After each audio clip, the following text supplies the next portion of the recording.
Hola, buenas tardes. Ante todo, gracias por venir y recordaros que estamos en la Semana Cultural Libertaria, organizado por la CNT, que se hace todos los años, y que tenemos una exposición en otro centro cívico, en el de Bailarín Vicente Escudero, que estará ahí durante toda la semana, y también en Bailarín Vicente Escudero, en el centro cívico, habrá una obra de teatro el sábado a las 7. Hoy tenemos con nosotros a Félix Rodrigo, autor del libro Naturaleza, Ruralidad y Civilización y La democracia y el triunfo del Estado, que están allí al fondo sus libros. Tiene otro de Crisis y Utopías en el siglo XXI y otro que dio en un centro social de Valladolid que se llama Las Dagas, que lo han titulado Borracheras no. Y hoy está para hablarnos del Estudio del Estado, que es una serie de artículos que ha publicado en el periódico CNT. ¿Cuántos estudios del Estado? O sea, 14. 14, y está a ver si lo puede publicar todo junto. Y con el subtítulo del parlamentarismo como sistema de dominación. Él ha sido miembro de los Amigos de Luz, que editaron durante unos 5 o 6 años un boletín antiindustrialista y anticapitalista, por supuesto. Y bueno, yo quería presentarle con un trocito de texto suyo en el que dice que vivimos en una formación social hiperestatizada como no ha existido jamás otra en la historia, lo que hace de ella la sociedad no libre por excelencia, en la cual unas minorías numéricamente ínfimas ejercen una dictadura política omnímoda sobre la gran mayoría. Los sujetos de esta, al padecer un sistema de dominación múltiple, están perdiendo incluso la condición humana, su condición humana a causa de la abyecta vida hipersometida que son forzados a llevar, lo que resulta ser la calamidad determinante del actual momento histórico. La libertad es en el presente el asunto número 1, libertad que se ha de conquistar, ante todo, contra el Estado, de manera que una futura revolución debe, en primer lugar, realizar la libertad política, civil y de conciencia. En una sociedad cuya característica más notable ha de ser su naturaleza aestatal y antiestatal. Con esto, pues paso a Félix la palabra. Ahí. Muy bien, Antonio, me alegro de estar con vosotros y vosotras aquí. Ese texto que Antonio ha leído proviene de un resumen que publicaron en el Quinta de Azucena del año 2009, que se llama Todo régimen parlamentario es un sistema de dictadura política que ha de ser subvertido. Esto en realidad es un resumen de un texto que se llama El parlamentarismo como sistema de dominación, que desarrollé por primera vez en el Otoño Libertario de Madrid, ahora hace 3 años, y que ya debería estar el libro publicado, pero la editorial lleva diciendo que va a salir y tal. Bueno, se está retrasando, pero me dijeron, hace un mes me dijeron que ya estaría ahora publicado y que, pues si no es ahora, será dentro de 15 días o de 20. El libro contiene el parlamentarismo como sistema de dominación junto con otros 5 artículos. Por eso hemos titulado este libro nuevo, que no está en la mesa porque, como ya os digo, todavía no se ha publicado. El título que le hemos puesto es 6 estudios. No sabíamos cómo ponerle, después de darle muchas vueltas dijimos, bueno, pues como son 6 estudios, pues nada más apropiado, 6 estudios. Antes de entrar en el tema, quería, como tengo por costumbre, hacer alguna pequeña información. En primer lugar, allí he dejado un panfleto que se llama Denunciar el régimen de dictadura política constitucional, partitocrática y parlamentaria en el 200 aniversario de la Constitución Española de 1812. Este panfleto, que yo inicialmente colgué en la barricada, luego periódico CNT tuvo la amabilidad de incluirlo, completo además, en el número pasado. Yo quedé muy agradecido porque estoy muy decidido a llevar una lucha hasta el fin contra el constitucionalismo. Llevo tiempo diciendo que montarían un gran teatro, una gran bufonada con la Constitución de 1812 y ya ha empezado. Aquí tengo recortes de prensa que se refieren hace 10 días la inauguración por el rey de los, digamos, los fastos conmemorativos del 200 aniversario de la Constitución de Cádiz. Aquí está, se ve a su majestad con algunos otros politicastros inaugurando las jornadas. de loa del inicio de las sesiones de las Cortes de Cádiz. Las Cortes de Cádiz inician su sesionar en septiembre de 1810 y aprueban y promulgan la Constitución de 1812 el 19 de marzo de 1812. Es decir, trabajan en el asunto año y medio más o menos. Eso quiere decir que van a hacer una operación de lavado de cerebro a gran escala para convencer a las clases populares de que la Constitución de 1812 realizó la libertad. Como eso es completamente mentira desde cualquier lugar que se mire, y considerando que la Constitución de 1812 es la que contiene en sí misma la actual, creo que se debería desarrollar una lucha política de todo el peso que sea necesario, que yo espero que pudiera culminar con una concentración ante el Parlamento de Madrid en el aniversario de la aciaga Constitución para escupirles en la cara la verdad más fundamental. El sistema parlamentario es una dictadura, el sistema partitocrático no es una democracia, es una dictadura de una minoría de élites, y lo que ellos están celebrando es efectivamente el inicio del periodo más aciago desde el punto de vista de la libertad que se tiene en memoria. Es peor que fue el Estado romano y peor que cualquier otro, quizá con exclusión de los totalitarismos antiguos mesopotámicos. Y me queda la duda si estos serán peores que lo que ahora estamos viviendo, ¿no? Por tanto, yo he fabricado este panfleto y lo estoy distribuyendo por ahí. La base, digamos, argumentativa más sólida aparece en mi libro, La democracia y el triunfo del Estado, que la primera parte se dedica a desmontar el mito del acto liberador de Cádiz. Yo lo que intento probar es que ese es un acto que inicia el despotismo moderno, la tiranía moderna, en donde los seres humanos no solo estamos siendo privados de libertad, de conciencia política y civil, sino que estamos siendo privados de nuestra condición humana como tales, que es algo que quizá las dictaduras antiguas no lograban. Las dictaduras antiguas, al no tener los medios tecnológicos, organizativos, económicos que hoy tienen los poderes estatales, privaban de la libertad exterior, pero no lograban del todo destruir al humano en tanto que humano. Ahora esto es una realidad nueva, una realidad muy grave sobre la que yo quisiera seguir investigando y escribiendo en el pasado. En mi librito también, La democracia y crisis y utopía en el siglo XXI, ese asunto lo trato con alguna más extensión. Bueno, dicho esto, quería solo informaros de que Unión Libertaria de Galicia me ha publicado un libro en gallego. Yo estoy muy contento con mi libro en gallego. He traído aquí un par de ejemplares, pero no para su distribución, solamente para que se vea, ¿no?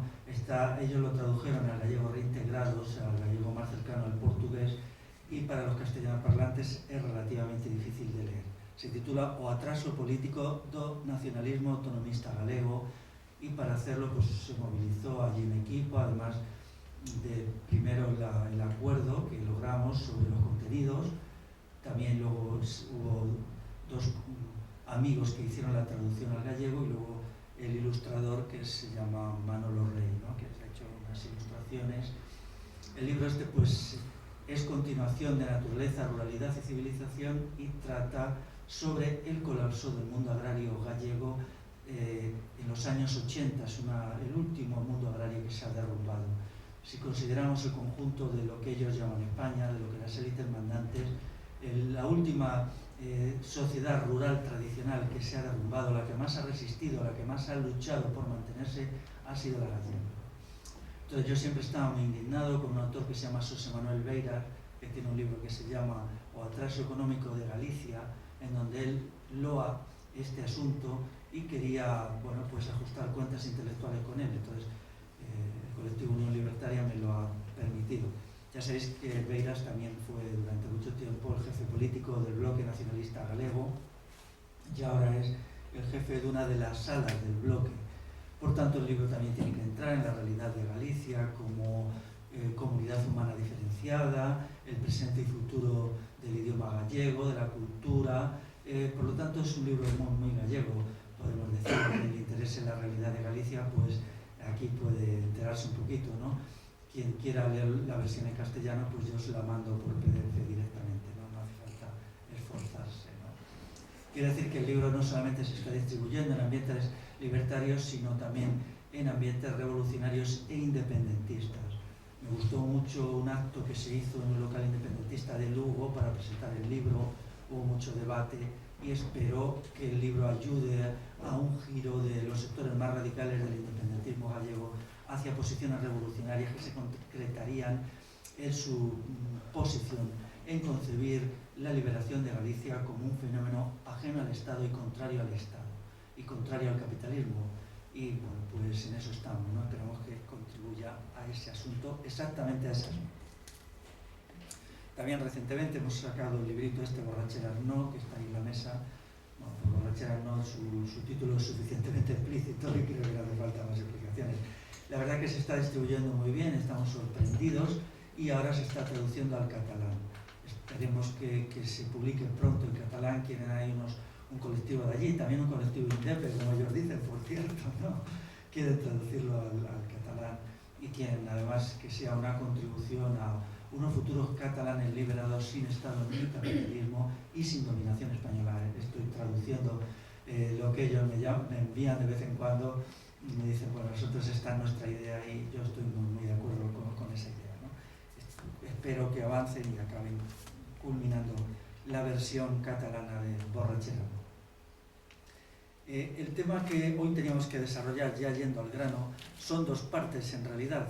Uno sería la cuestión del parlamentarismo y otro sería el texto Crisis y Utopía en el siglo XXI. Bueno, lo del parlamentarismo se refiere sobre todo al estudio del Estado que yo he ido publicando en CNT, son 14 colaboraciones. Ya la suspendí en julio, fue la última, porque estaba agotado, ya no tenía cosas nuevas que decir, ¿no? Entonces ya dije al equipo que ahora se encarga de CNT, dije, bueno, pues voy a suspender ya la colaboración porque ya no se me ocurre nada más, ¿no? Pero yo estoy muy orgulloso de haber hecho esto y ahora quiero hacerlo en un folleto. Un folleto con las 14 colaboraciones, eran bastante breves y estoy esperando que alguien me ayude a hacer una introducción, ¿no? Tengo por ahí algún amigo y le dije, bueno, pues me gustaría que la introducción se centrara en dos aspectos, ¿no? Uno sería cómo he entendido el anarcosindicalismo en el Estado español, el problema del Estado, en la época de oro del anarcosindicalismo, los años 30, y luego estoy buscando a otra persona que hiciera un trabajito más que fuera cómo entiende hoy el anarcosindicalismo el problema del Estado ahora, o sea, ahora cómo lo entiende, ¿no? Tendría que ser trabajos breves, ninguno más de 10 páginas, para que luego cumpliera la función de ser como la introducción al estudio del Estado. A mí el Estado siempre me ha preocupado mucho, siempre, incluso en mi época de marxista yo me agarraba a las partes más radicales del marxismo, no al marxismo socialdemócrata, basura ahí de la Segunda Internacional, sino al marxismo, podemos decir, en el libro de Marx, la lucha de clases en Francia, donde estudia la Comuna de París, o otros textos suyos donde consideran que el Estado es un elemento fundamental de distorsión de las relaciones humanas. Incluso lo que hasta ahora tengo escrito del Estado me parece muy insuficiente porque yo quiero desarrollar la cuestión cómo la condición humana actual está siendo triturada por el Estado de una manera que a veces pienso que es irreversible. Por tanto, el problema del Estado en las condiciones actuales es mucho más dramático que en el pasado. Pero, por tanto, al tratar la cuestión del Estado, quería entrar un poco en combate con lo que ha sido el movimiento antiglobalizador en su ala derecha. El ala derecha del movimiento antiglobalizador, ya se puede decir, es un canto al Estado, ¿no? Su argumento es muy simple. Aquí existen unas supuestas multinacionales, supuestas y reales, de un gran poder letal a las cuales solo podemos hacer frente por un desarrollo hipertrófico del Estado. Tiene que ser un Estado justo, un Estado social, que meta en cintura a estas grandes compañías. Este asunto es disparatado, ¿no? Puesto que las multinacionales son creación del Estado. Aquí las multinacionales españolas fueron creadas por Felipe González. Fue en la época de Felipe González cuando se lanza una política para constituir las 2.000, 2.500 multinacionales, desde Telefónica, Inditex, Aguas de Barcelona, al Banco de Santander. Entonces fue un proyecto del Estado. Hay un libro muy bueno, escrito en Barcelona, que lo explica con todo detalle cuáles son las medidas que el Estado va tomando de todo tipo, medidas legislativas, medidas económicas, medidas en el terreno de la educación para proporcionar la mano de obra que necesitaban las multinacionales, y de ahí ha surgido ese monstruo que son las multinacionales españolas que tanto están agrediendo, por ejemplo, a los países latinoamericanos. Esta cuestión, claro, lo planteaban mal el movimiento antiglobalización, salvo algunos grupos. Ya sabemos que era muy heterogéneo, pero en definitiva era un movimiento estatolátrico. Por estatolátrico significa, latría significa culto, Estado, pues culto al Estado, ¿no? Veneración por el Estado. Yo ya tengo acabado un libro que se titula El giro estatolátrico, repudio argumentado del estado de bienestar. Ya es el tiempo que tarde la editorial en sacarlo. Este libro mío está hecho con una cierta rabia, me duele hasta qué punto el giro estatolátrico ha penetrado en todos los poros de la sociedad, como muchos movimientos que antes tenían un cierto rechazo del Estado han girado hacia el culto al Estado. Quiero citar entre ellos al movimiento ecologista, con pequeñas excepciones, al movimiento feminista, con pequeñas excepciones, al movimiento de gays y lesbianas, casi sin excepciones, y los movimientos específicamente anti-Estado, como es el movimiento antimilitarista, por su propia naturaleza, han sufrido un declive penoso. Quiero decir que la semana pasada, creo que fue esta semana, no la anterior, el fin de semana anterior, se hizo en Barcelona unas jornadas antimilitaristas en las que yo estuve presente con un texto que también quieren publicar los organizadores junto con el resto de las comunicaciones y ponencias.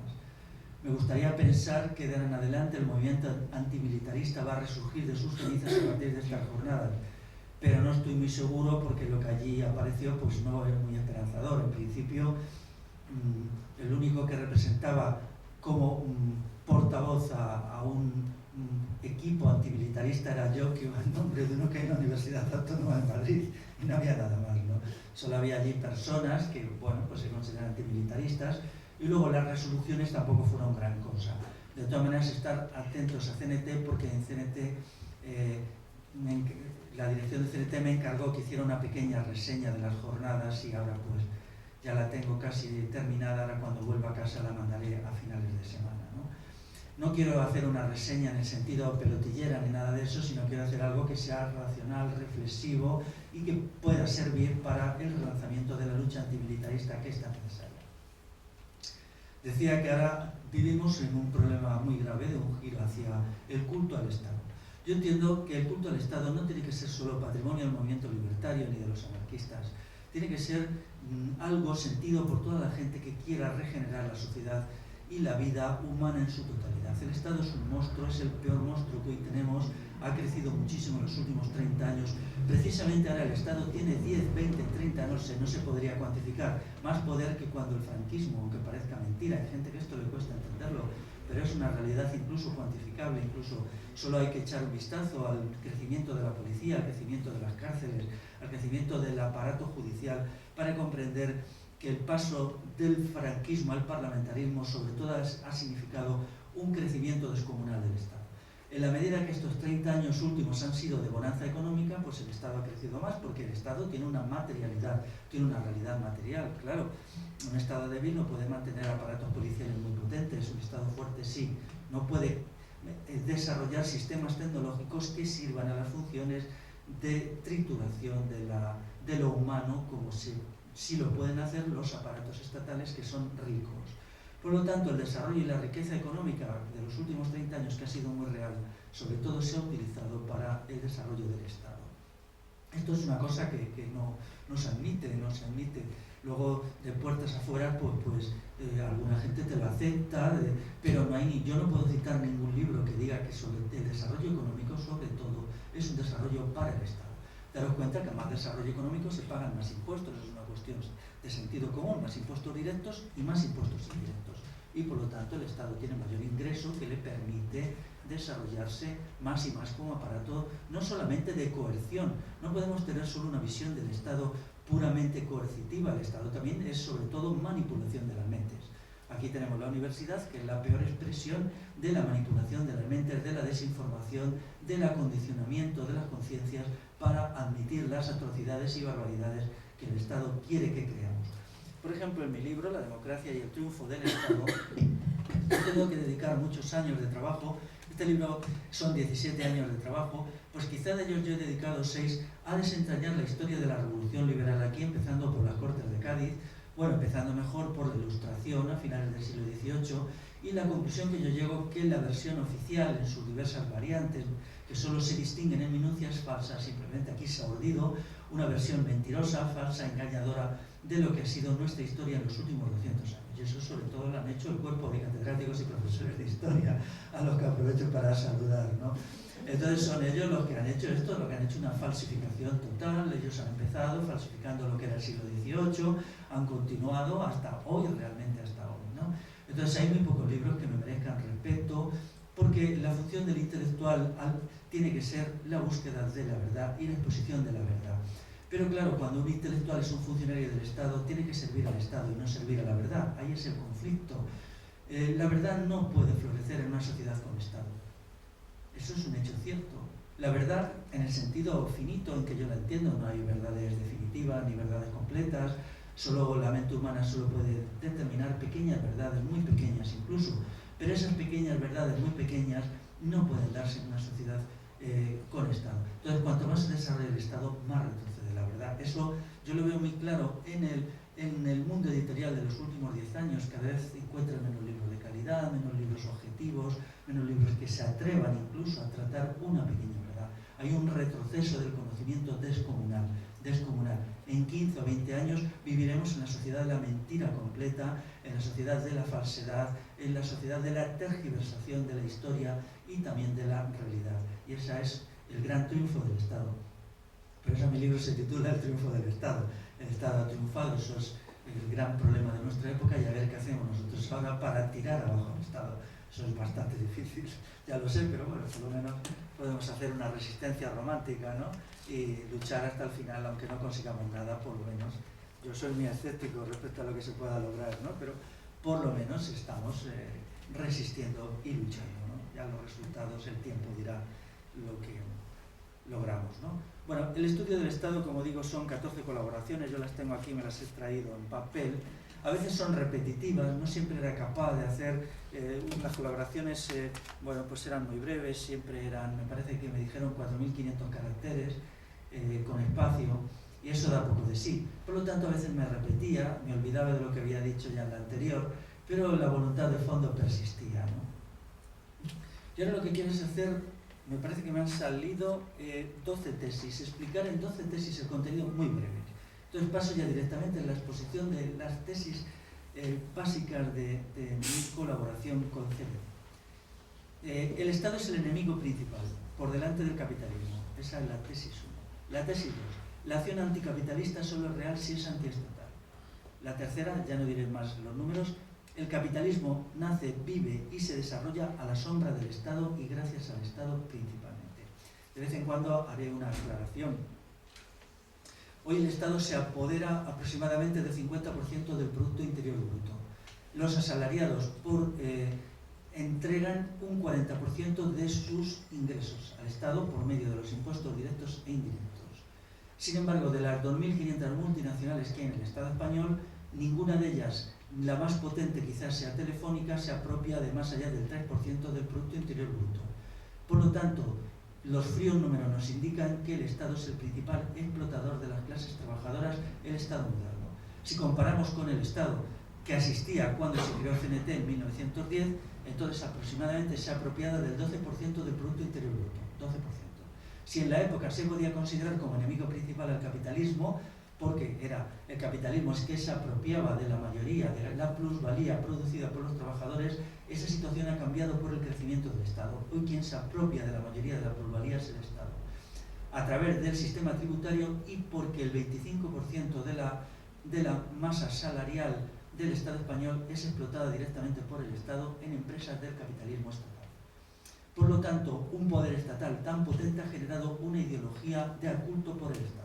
Que eso se observa, por ejemplo, las ONG no son nada más que una nueva forma de instituciones estatales. Todas ellas cobran del Estado y son un nuevo funcionariado que debe ser refusado y rechazado.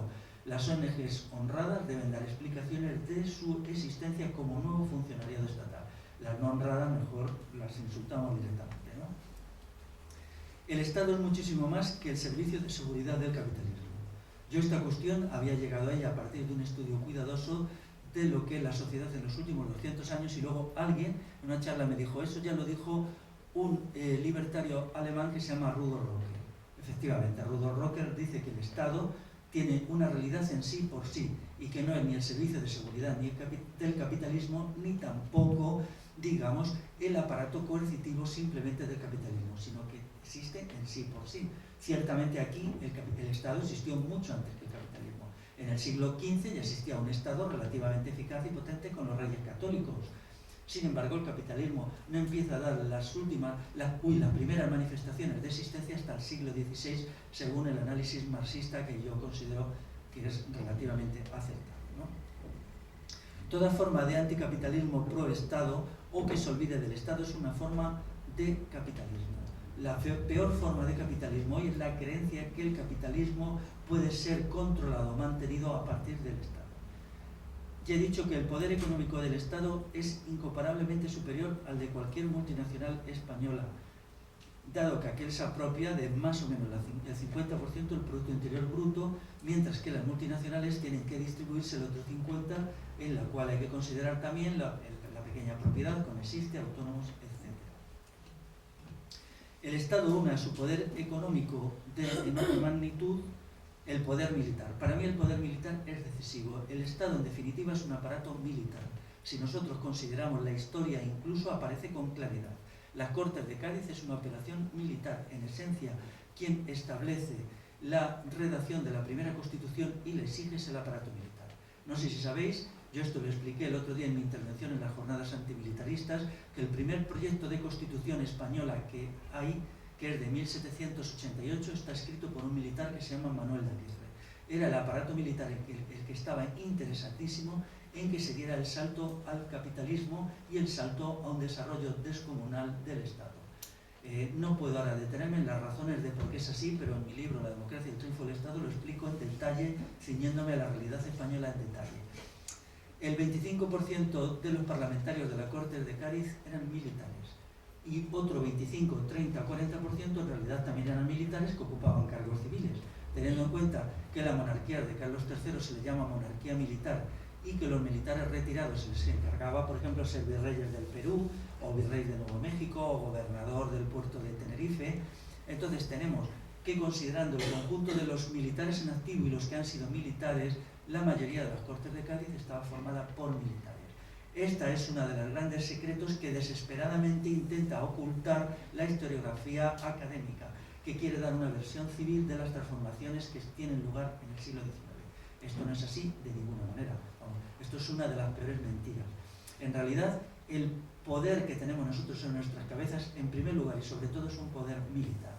La acción de gobierno del ejército es directa e inmediata. Ellos han distorsionado la economía según sus intereses estratégicos y no hay nada que se haga en este país que no esté decidido por el ejército en primera instancia a veces y en última instancia a veces.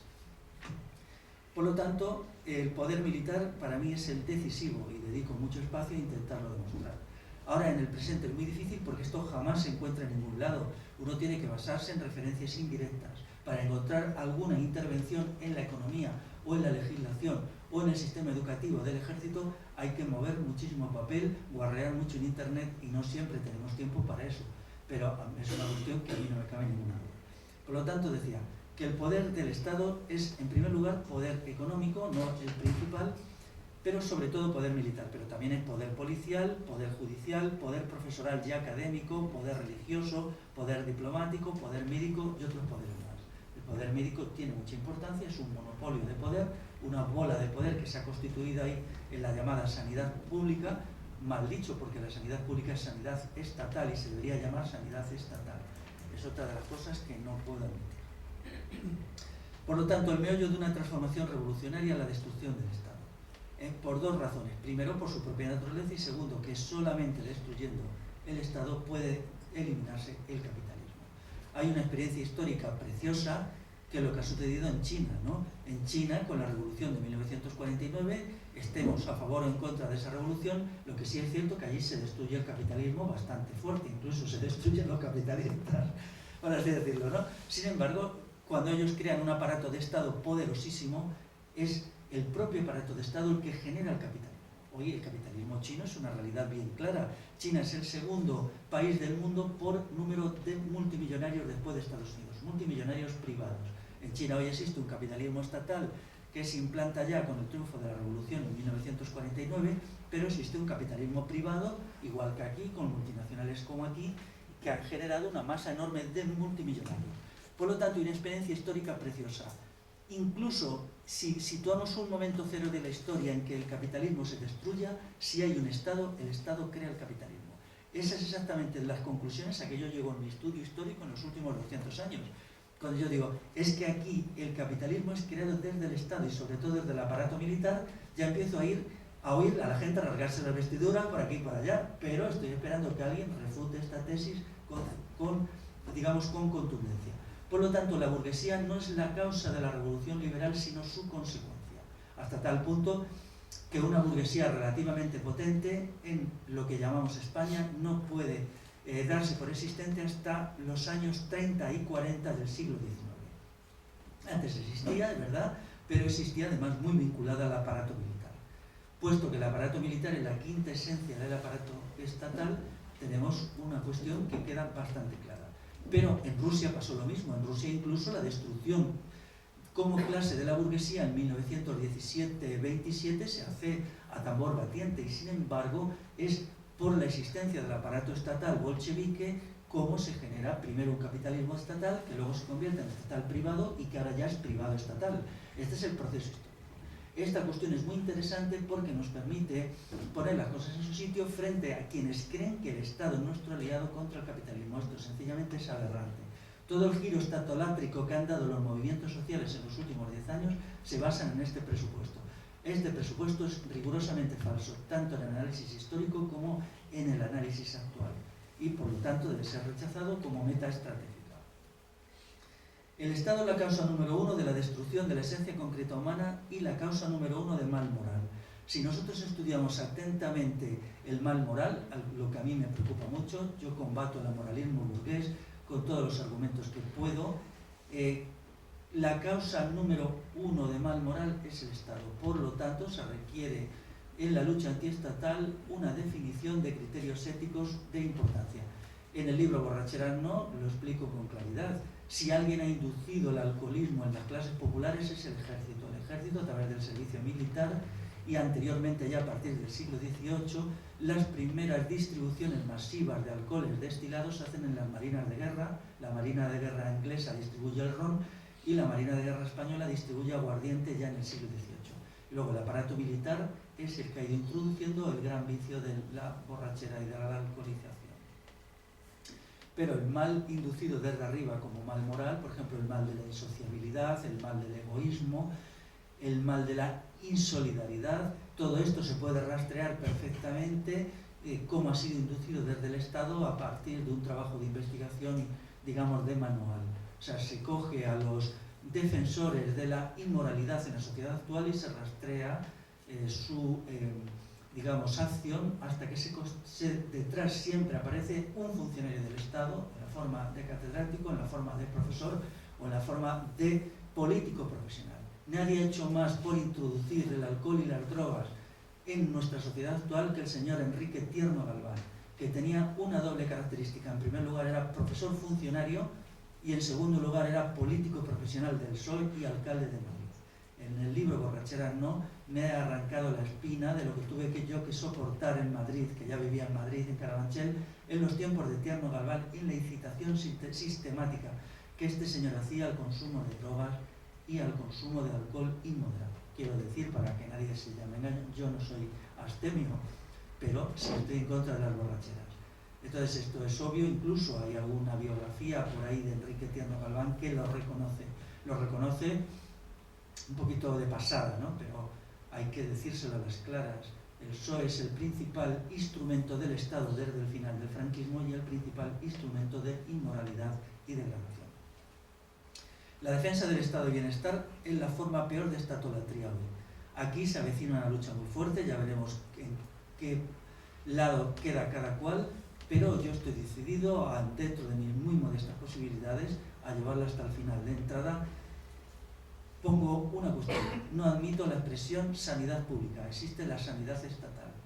Y creo que el criterio que debemos considerar es rechazar el estado de bienestar en función de un sistema autogestionario de salud que no puede ser el poder médico actual, que es una monstruosidad. Dejo aquí el asunto expuesto, habrá mucha más batalla y habrá muchos más problemas. Por ejemplo, quienes defienden la seguridad social actual, les doy un dato cogido del periódico de hace 4 días. En un momento en que la deuda estatal no encuentra compradores porque el Reino de España está lleno de deudas, resulta que quieren introducir unos cambios en la legislación para que la caja de reserva de la seguridad social pueda comprar deuda del Estado. Comprar deuda del Estado significa comprar las condiciones para la continuación de la militarización y para el desarrollo de los cuerpos policiales. Esto en realidad se viene haciendo desde hace muchos años, desde que en 1963 el sistema público, entre comillas, de seguridad social lo fundara Franco. Franco fue el creador del aparato de lo que se llama el estado de bienestar con la ley de 1963. Ya existía anteriormente, pero es la ley de 1963 la que lo crea. Por lo tanto, el Estado se está financiando a través de la caja de reserva de la seguridad social y ahora parece incluso que se va a financiar en un momento en que el Estado español cada vez tiene más dificultades para colocar en el mercado la deuda pública porque está muy endeudado y la gente no la quiere. Digamos los grandes capitalistas, que en muchos casos son bancos, por ejemplo el Banco de Alemania a través de sus filiales privadas, entre comillas. Mi criterio que es necesario unirse con todos los colectivos y todas las personas que rechacen el Estado, sean de la ideología o la fe que sean. Entiendo que una revolución antiestatal no puede ser hecha simplemente por una corriente política, por una ideología. Tendría que haber una confluencia. Creo que deberíamos dar una batalla para que la gente comprenda que el sistema partitocrático y parlamentarista no es un sistema democrático, es un sistema de poder de las élites que antes he citado, y los partidos políticos, y que por tanto tendría que considerarse como único sistema democrático el que es fiel a la palabra originaria de democracia, es decir, un régimen de asambleas omnisoberanas. En ese sentido, deberíamos devolver la pelota a la gente de buena fe que está en los partidos de la izquierda parlamentarista, para que renuncien al sistema parlamentario y presionen dentro de sus partidos para que se denuncie el constitucionalismo, el parlamentarismo y el régimen partitocrático y se entienda algo de sentido común, que solo las asambleas son democráticas. Y finalmente, insistir en que el Estado es el principal explotador. Quería señalar, para quienes sueñan despiertos con un capitalismo de Estado, hay un caso muy curioso, muy bien estudiado, que es la empresa Traxa. Ya sabéis que la empresa Traxa es una empresa 100% estatal que se dedica a la gestión de cuestiones forestales y a otras cuestiones relacionadas con el mundo rural y agrario. Bueno, si hay un capitalismo brutal y despiadado que trata a la gente a patadas, que explota a sus trabajadores inmisericordiamente, que se pasa por el arco del triunfo el medio ambiente y que hace toda clase de atrocidades, es Traxa. Y sin embargo, Traxa es una empresa estatal 100%. La mitad de su capital pertenece a no sé qué ministerio y el resto a diversas comunidades autónomas.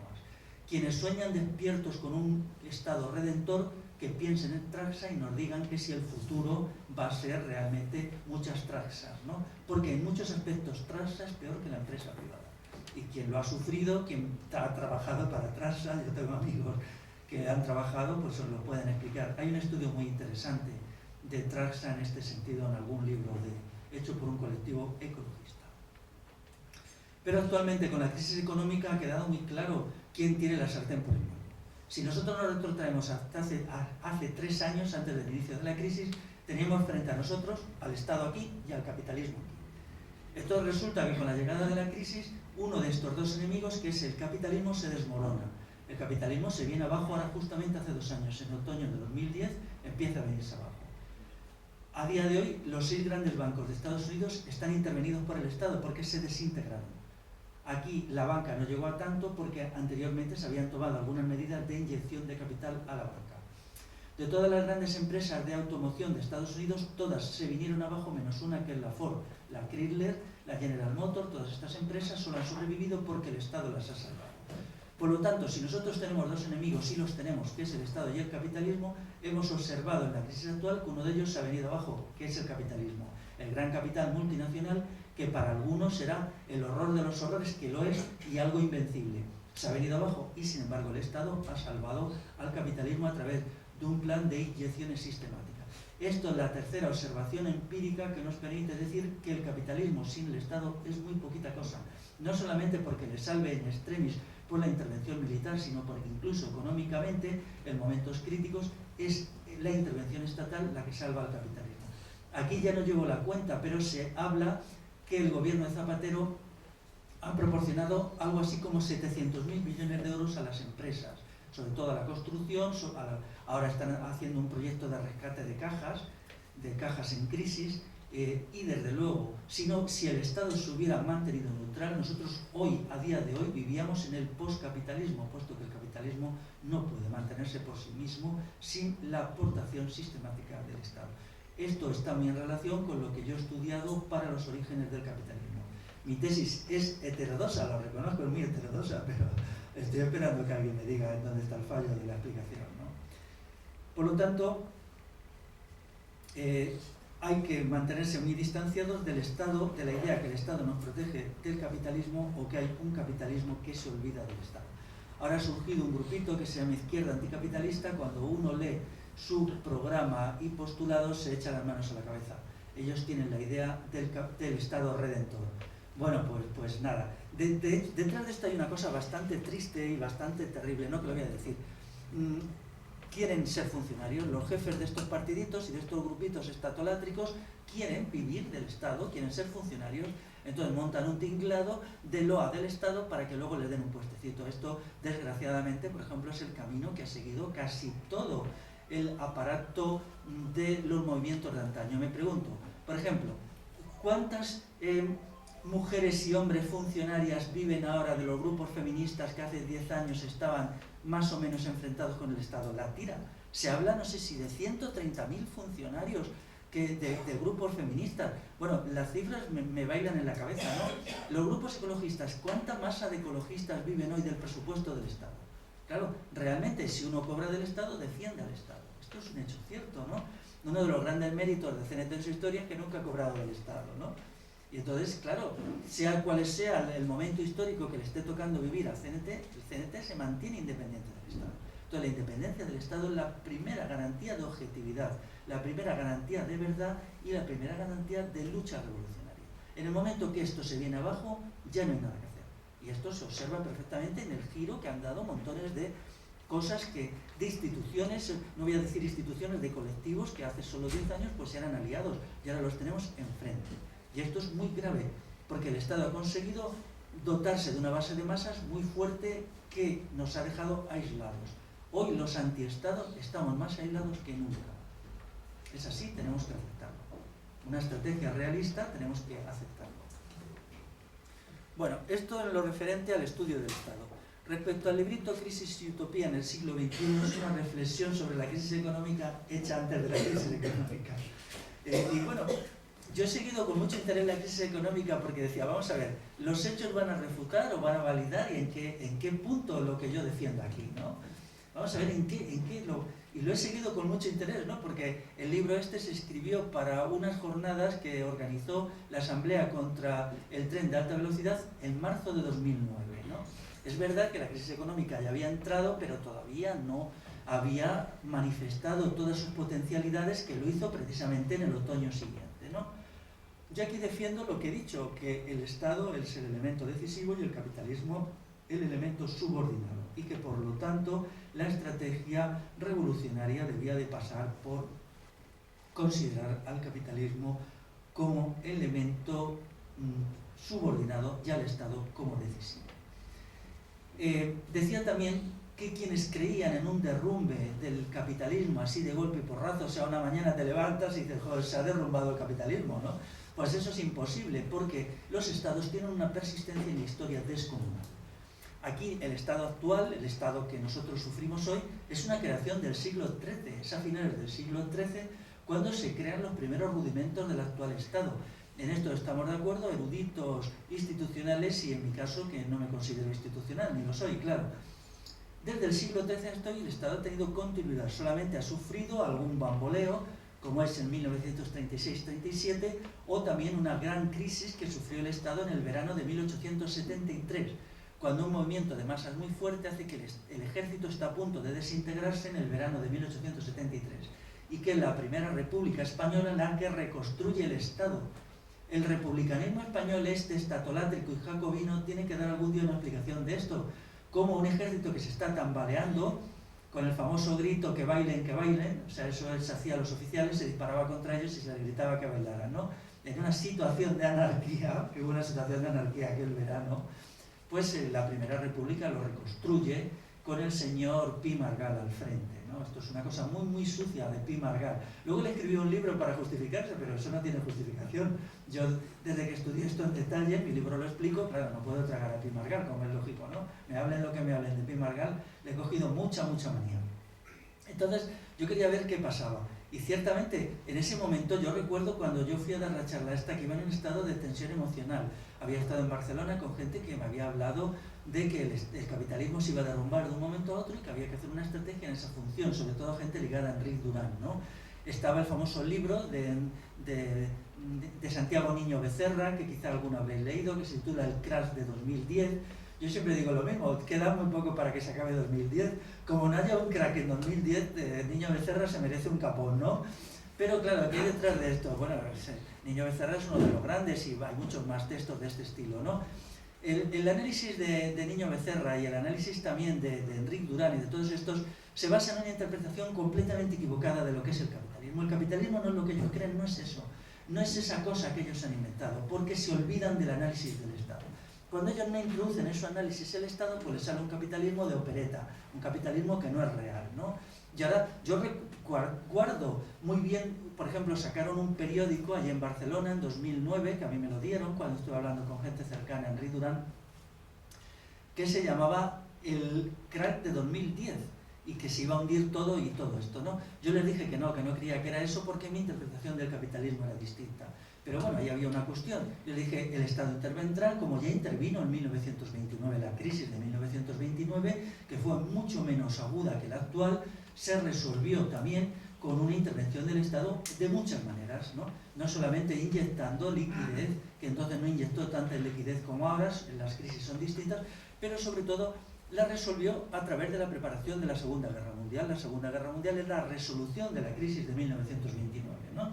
Primero por el rearme absorbe mucha mano de obra y segundo porque se realiza una redistribución de los espacios de poder a escala mundial que permite al capitalismo norteamericano y al capitalismo inglés recuperarse de la situación tan difícil que estaba. Por lo tanto, la salida a la crisis fue la guerra, y la guerra es una cuestión del Estado. El Estado es quien hace las guerras, ¿no? Ahora la situación es muy distinta, no es esa situación, pero sí hemos visto una intervención masiva del Estado a favor del capitalismo. Por lo tanto, hasta ahora estoy contento de que el librito este haya superado la prueba de la práctica.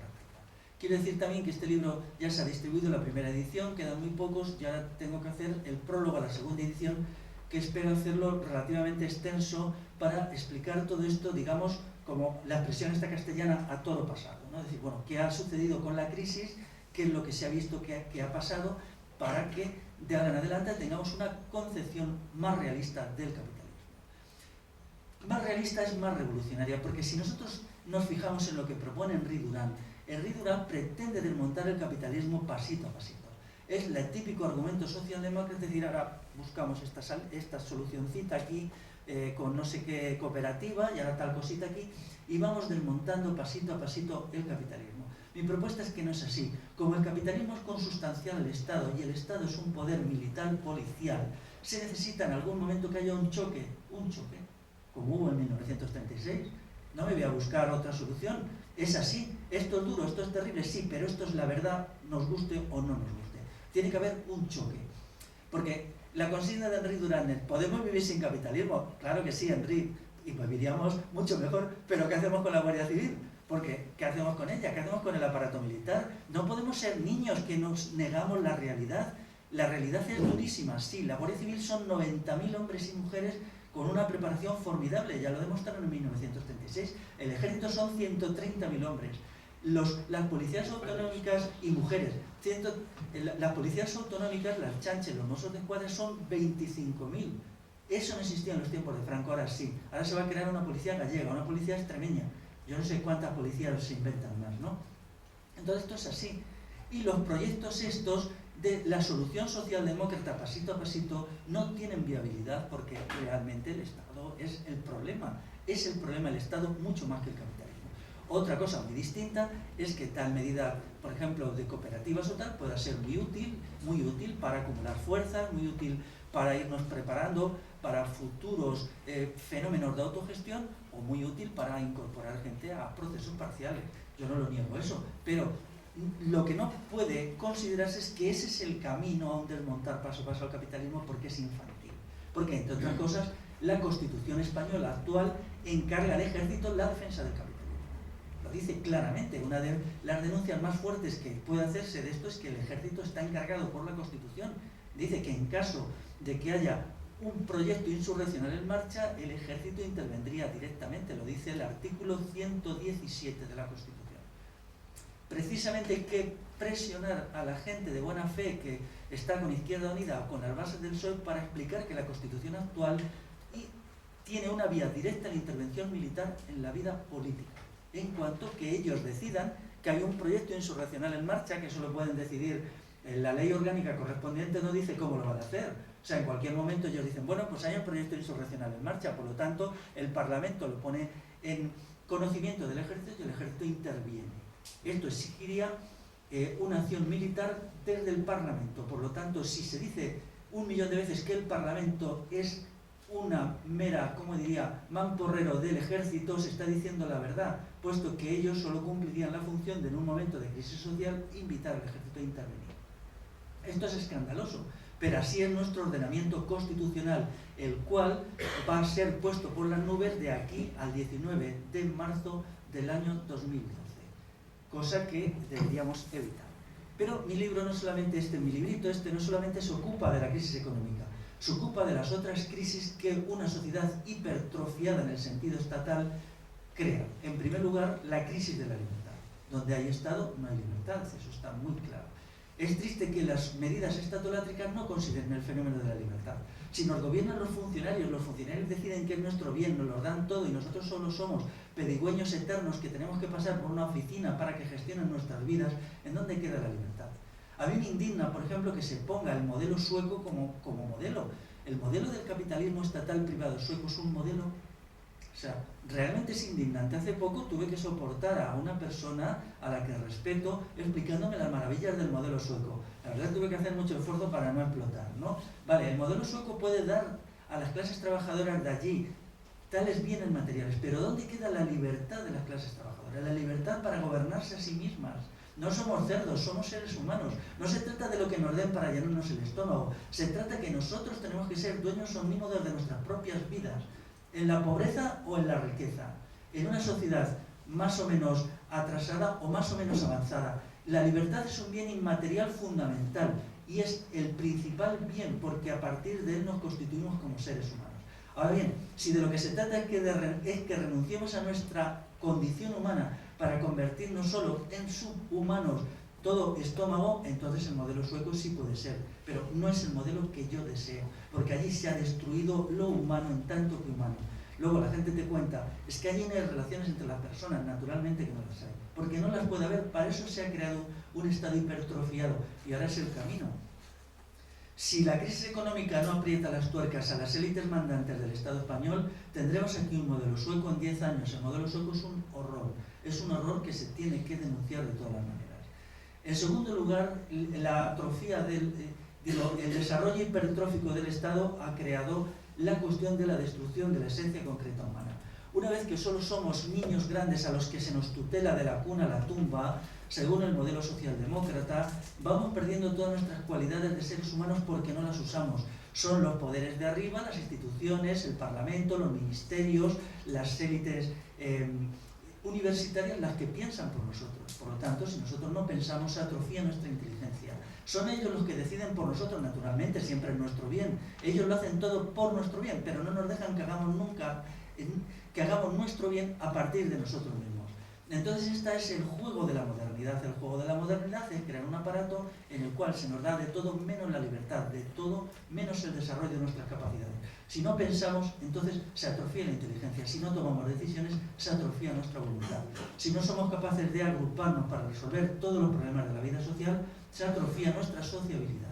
Entonces quizás estemos bien atendidos, tengamos buena alimentación, buenos cuidados médicos, buenas casas y todo eso que tiene la gente en Grecia, pero ya no seremos seres humanos, ya no seremos ganado humano. Entonces el proyecto de crear ganado humano es el proyecto que está ahora en auge con el giro estatolátrico, y tenemos que decidir si queremos ser ganado con rostro humano o seres humanos. Con esta cuestión quería dejar ya la intervención para entrar en el debate o quizá entrar en algunas otras cuestiones. El asunto de la destrucción de la esencia concreta humana es el problema específico del siglo XXI. El problema más importante está directamente ligado a la naturaleza específica del Estado hoy y no puede ser resuelto sino por medio de una revolución, pero no una revolución que busque ventajas materiales. Tiene que ser una revolución que se proponga reconstruir lo humano, reconstruir lo humano a partir de otorgar todas las funciones necesarias para la vida social a la colectividad. Tiene que ser la sociedad la que se haga cargo de todas las funciones sin Estado. La recuperación del humano solo puede venir de aquí. Una sociedad moral solo puede venir sin Estado, cuando nosotros y nosotras nos hagamos cargo de todas las funciones, y ahí necesitaremos de la moralidad, ahí necesitaremos de la sociabilidad, ahí necesitaremos de la inteligencia, y por lo tanto nos constituiremos como una humanidad superior y como seres humanos superiores. Eso es fácil, porque ahora somos casi basura. Entonces, este es el debate esencial de nuestro tiempo, y no las ventajas materiales mayores o menores que nos pueda proporcionar un estado de bienestar hiperdesarrollado. Esto es monstruoso, lo que nos están proponiendo es monstruoso. Nos están proponiendo la peor de las esclavitudes, la esclavitud de la subhumanidad a cambio de algunas migajas. Entonces, esto está en la lógica del desarrollo del Estado desde la revolución liberal aquí. En el libro lo explico, que esto en realidad es lo que siempre han buscado. O sea, una mano de obra dócil, unos asalariados dóciles que se limiten a ir al trabajo, a volver al trabajo, a emborracharse por las noches y que luego cumplan en su trabajo a cambio de unos salarios relativamente altos. Esto ya se ha creado en algunos países y estamos, por desgracia, a punto de verlo realizado aquí. Y esto plantea unas cuestiones muy graves, muy graves. La crisis económica quizá impida su realización porque los recursos se están agotando. Los recursos monetarios, los recursos, incluso los recursos naturales, pero esa cuestión no está muy clara, y en cualquier caso, incluso en una sociedad de escasez, la reivindicación del humano, en tanto que humano, tiene que ser el elemento motor número uno de la acción revolucionaria, más allá de las reivindicaciones económicas o inmediatas, que están bien, naturalmente, hay muchas que son justas y que son necesarias, pero que deberían, a mi entender, quedarse en un segundo plano para dejar espacio a la lucha por la libertad y a la lucha por lo humano como humano. Y con esto he acabado.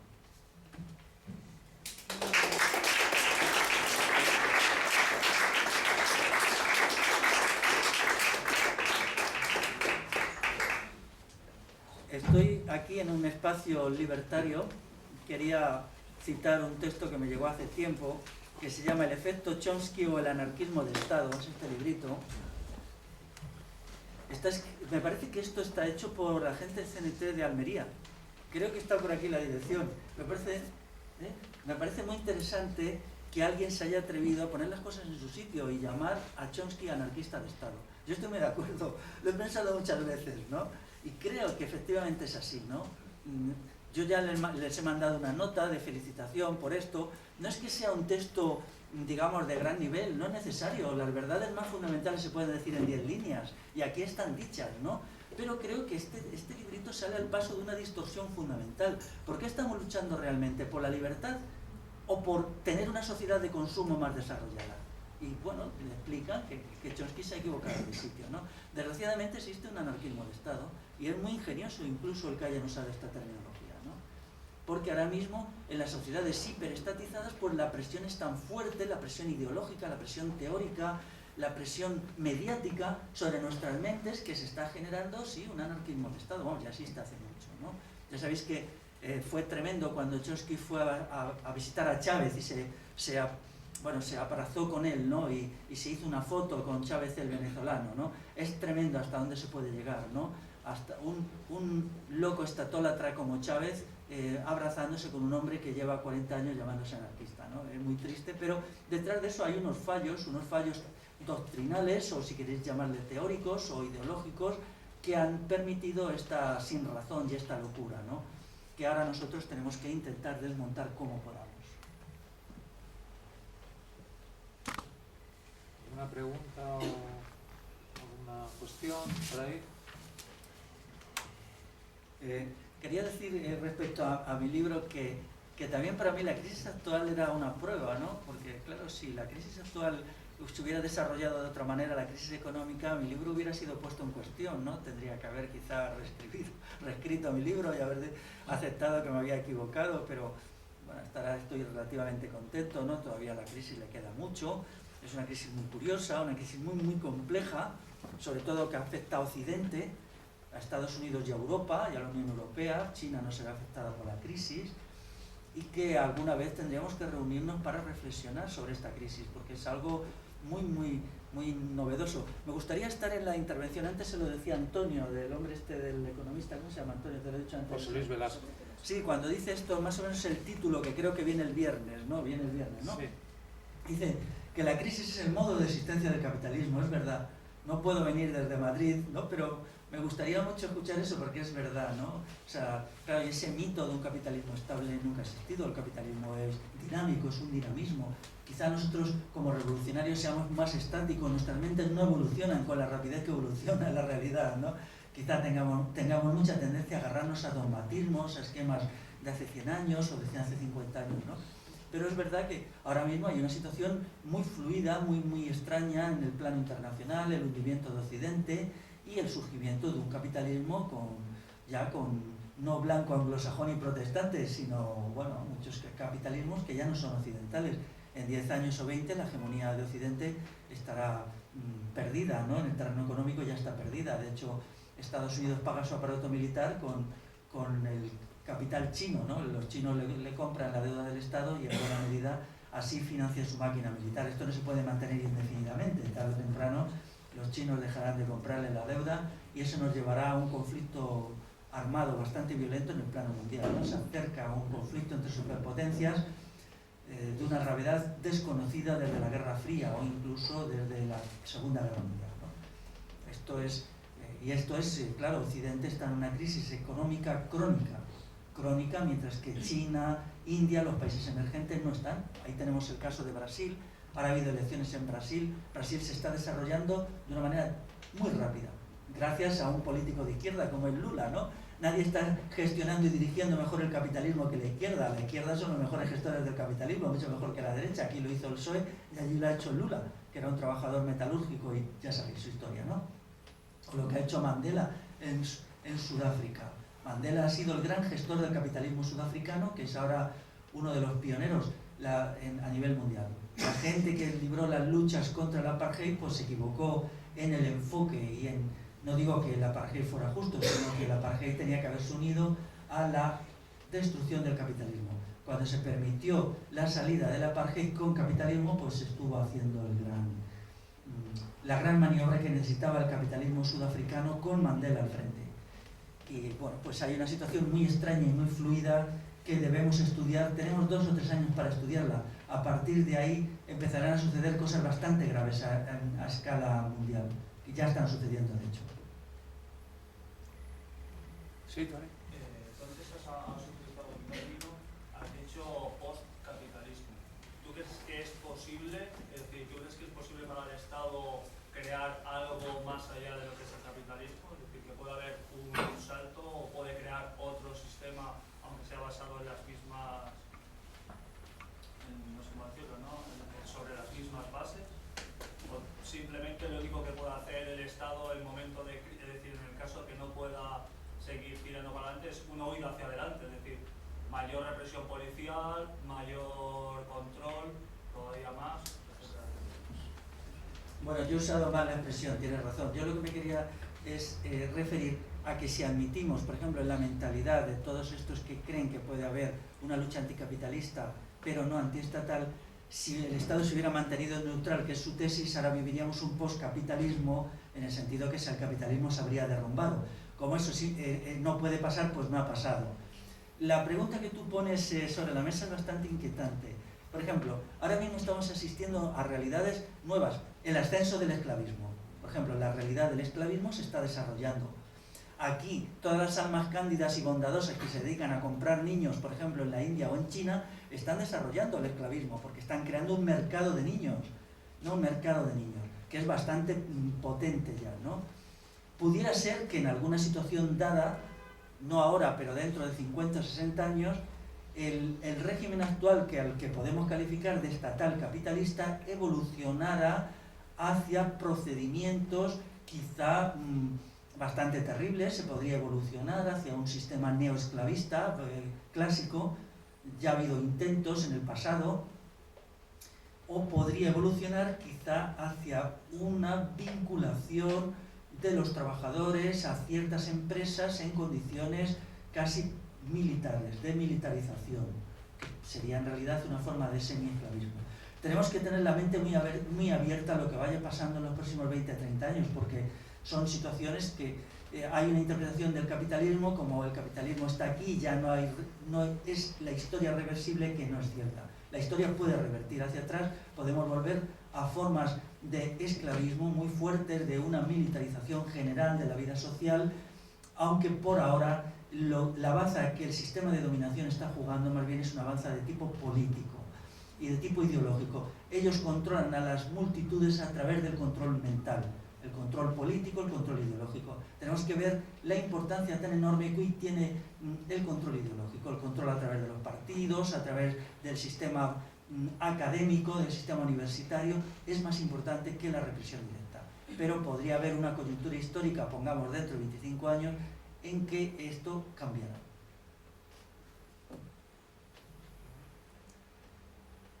A mí esto de la compra de niños me inquieta mucho, ¿no? Hay estudios por ahí que hablan de 400 millones de esclavos. Un foco de esclavismo sempiterno son los países islámicos. Los países islámicos son un compendio de horrores de todo tipo, ¿no? Entonces, en los países islámicos la esclavitud nunca ha sido abolida. De hecho, Arabia Saudita la abolió formalmente en 1959, pero, por ejemplo, en Mauritania hay relaciones esclavistas clásicas, o sea, la gente se compra y se vende, muchos trabajadores se compran y se venden. Y ahora con esto, el comercio de niños, pues aquí la gente es muy bondadosa y tal, quiere ser muy antirracista y se compra una niña china y tal. Esto es un horror, algo que debería ser denunciado de una manera tremenda, ¿no? Porque ha abierto una brecha en la mercantilización de los seres humanos como tales, no solamente la mercantilización de la mano de obra en tanto que fuerza de trabajo, ¿no? Entonces de ahí puede salir cualquier cosa, cualquier aberración, ¿no? Cualquier cosa. Hoy es una situación, Occidente está perdiendo la baza en el terreno mundial, está siendo rebasado por las potencias emergentes y ya veremos por dónde salen las cosas, ¿no? Y luego también la degradación que está dándose en Occidente de las relaciones entre las personas y la conciencia del individuo, como sobre todo en ciertos sectores de la juventud esto se observa. El individuo empieza a sentirse como adscrito a una empresa, ¿no? Esto, cuando se ve la mentalidad de mucha gente que trabaja en empresas, sí tiene una mentalidad de que ellos viven para la empresa, ¿no? Esto me recuerda a los siervos de la gleba de la Roma tardía, ¿no? Cuando la gente se le ascribía a un trozo de tierra, ¿no? Ahora se está creando una mentalidad de que ellos viven para la empresa, son parte de la empresa. Antes no era así, que en la época que había un movimiento obrero pujante, la mentalidad del obrero era, bueno, yo tengo que trabajar aquí porque tengo que vivir de algo, pero esta gentuza son mis enemigos y yo hago todo lo que puedo por fastidiarlos, ¿no? Desde una huelga hasta pequeñas cositas que se hacían día a día. Ahora se ha cambiado esa mentalidad. Entonces pudiera darse un retorno a formas de neoesclavismo, como era la adscripción a la gleba, se podía adscribir la gente a empresa. De hecho, el capitalismo japonés siempre ha tenido algo por ahí, ¿no? Daros cuenta que Occidente es una sociedad muy anómala en el sentido positivo. Aquí incluso la existencia de un movimiento obrero muy potente, de lo cual la CNT es un ejemplo, no se ha dado en otros sitios. Nunca ha habido un movimiento obrero fuerte en Japón, por ejemplo, porque allí unas mentalidades del pasado han contribuido a vincular a la gente a las empresas. Aquí ahora se está logrando, desgraciadamente, ¿no? Y ya, por ejemplo, en muchas incluso facultades de economía, de ingeniería, pues se mentaliza al individuo para servir a una empresa. Y toda su función es servir a la empresa. Eso es una forma de esclavismo, ¿eh? por ahora mental, pero más adelante podría ser. Sí. Enlazando con lo que decía Tony, enlazando con lo que decía el compañero, que iba por el, más o menos, si he entendido bien, él quería sugerir que el objetivo del Estado es sobrevivir y enfrentarse a los otros Estados en las mejores condiciones posibles, y para ello se dota del sistema económico que le provea de los recursos que necesita, materiales, humanos, etcétera, etcétera. Y el capitalismo evoluciona, y el Estado se va dotando en cada momento del tipo de capital o de sistema económico, en esta etapa capitalista, que va necesitando en cada momento. Cuando es más, entre comillas, productivista, pues productivista; cuando necesita financiarizarlo, lo financiariza, etcétera, etcétera. Pero de la mano de eso va también un cambio radical en una, entre comillas, institución básica del capitalismo, como es el trabajo. Ha cambiado de arriba abajo en cuanto a potencialidad revolucionaria, etcétera, etcétera. Ahora mismo comentabas tú algo, hay una transformación mental del trabajador, que de tener todavía memoria quizás de 2 generaciones atrás, de ser alguien extraído del campo, de un lugar donde vivía un poquito al margen de todo esto, pues ha pasado a ser yo soy de la FASA, yo soy de la tal, yo soy de la tal, y sobre mi interés personal está el de la supervivencia de la empresa, que da sentido a mi vida, aparte de los recursos materiales. Entonces, esa transformación profunda, que yo creo que es muy profunda, ¿qué tiene de bueno, qué tiene de positivo y qué tiene de negativo para un movimiento como nosotros, para un sindicato anarquista, para un movimiento anarcosindicalista que actúa y que ha decidido apostar por actuar desde el mundo del trabajo? Pues yo ese asunto no lo tengo muy estudiado, ¿no? Sinceramente, esa es la verdad, ¿no? Es muy importante los cambios que está abierto en las mentalidades de los trabajadores, pero yo sobre todo le veo elementos negativos, ¿no? Veo que hay una disposición para considerar la propia vida como un servicio al capital. O sea, es un servicio, es una entrega al capital, ¿no? Igual que antes había las órdenes religiosas estas que vivían para servir a las instituciones eclesiásticas, como las órdenes de monjas o de frailes, ahora mismo se ha creado algo muy tremendo, que es el individuo que hace de su vida una entrega a la empresa, a la institución, ¿no? Y entonces ya no tiene intereses de fuera de eso, no tiene ni siquiera intereses familiares, ¿no? El ataque a la familia y la institución familiar va en parte por ahí. El individuo debe de no tener nada en la vida, nada más que la empresa. Y luego la mano de obra que se necesite se importa de los países del tercer mundo. Yo lo veo todo eso muy inquietante. De ahí puede salir una sociedad, digamos, del horror y de la locura, ¿no? Es más, yo lo que sí observo, que quizá al capitalismo occidental se le está yendo la mano. Yo entiendo que en Occidente las transformaciones de los últimos 30 años están provocando como una devastación en la mano de obra, en la conciencia de la gente, una incapacidad ya de sobrevivir y soportar, por ejemplo, el fenómeno del alcohol, de las drogas, de las depresiones, de la neurosis, hasta tal punto que yo considero que actualmente la mano de obra occidental no es eficiente, empieza a no ser eficiente, empieza a no ser competitiva en su raíz última, porque tiene tantos costes ocultos, tantos desplomes, tantas debilidades, que no es eficiente, incluso es muy torpe. Yo creo que la mano de obra occidental está en un estado de desintegración. Para mí todo Occidente está en desintegración. Y solo es posible que en 20 años el Occidente que hemos conocido desaparezca. A ver, hay 2 palabras. ¿Tú qué opinas sobre las teorías que hablan de un futuro en el que las megacorporaciones harían la función del Estado? Es decir, hace un montón de años leí un libro, ¿no?, que hablaba un poco de eso, ¿no? Que digamos que el mundo del trabajo evolucionaba, o sea, desaparecían las pequeñas empresas absorbidas por las grandes megacorporaciones, ¿no?, por las grandes fusiones de los capitalistas, y digamos que tomaban a través de eso, ¿no? Pues eso, ya el mundo ya no se distribuía por países, ¿no?, sino por megacorporaciones, ¿no? Cada megacorporación era dueña de una una parte del planeta, bla, bla, bla, ¿no? A mí al principio eso me pareció un poco ciencia ficción, ¿no? Cuando lo leí. Pero después, ¿no? Con los años he leído alguna cosilla al respecto, ¿no? Y hay gente que opina un poco ahí, ¿no? O sea, como vendría a ser la evolución, supuesta evolución, ¿no? La supuesta transformación de lo que podría ser el capitalismo.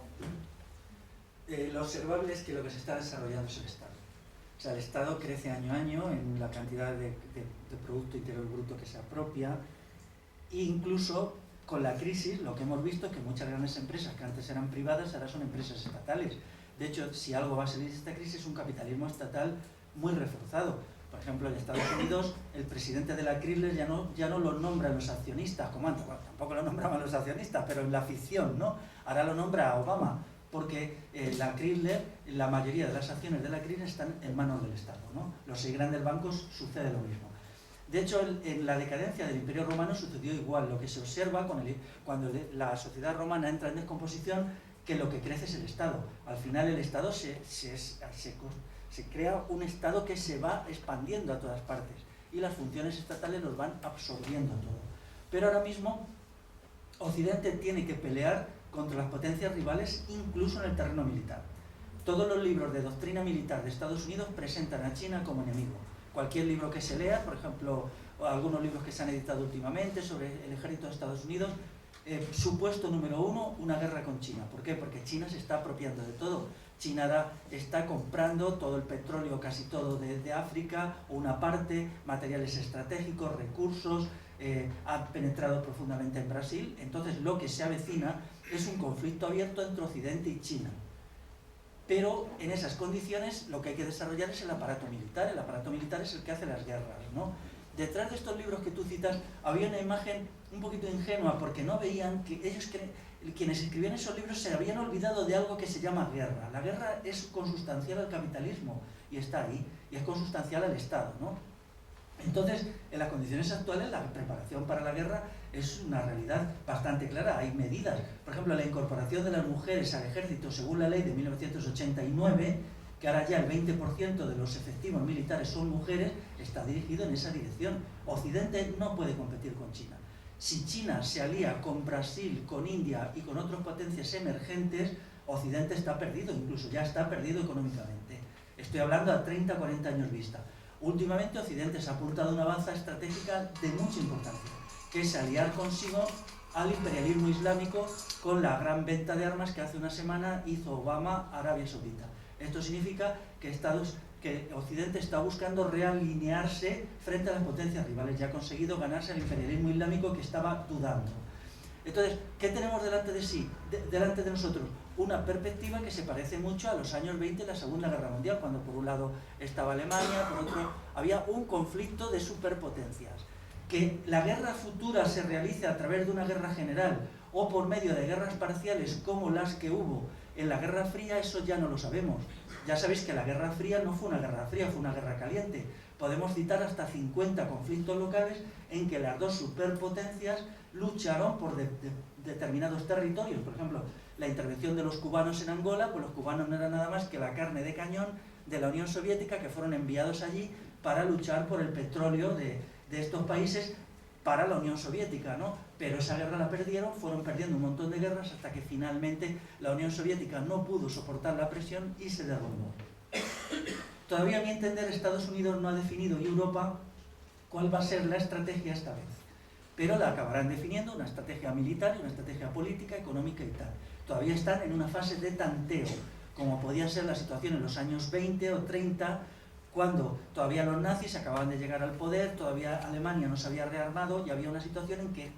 Pero, obviamente, el futuro, si nosotros no destruimos los estados y el capitalismo, será un futuro de guerra, que puede ser una guerra apocalíptica y una guerra terrible, ¿no?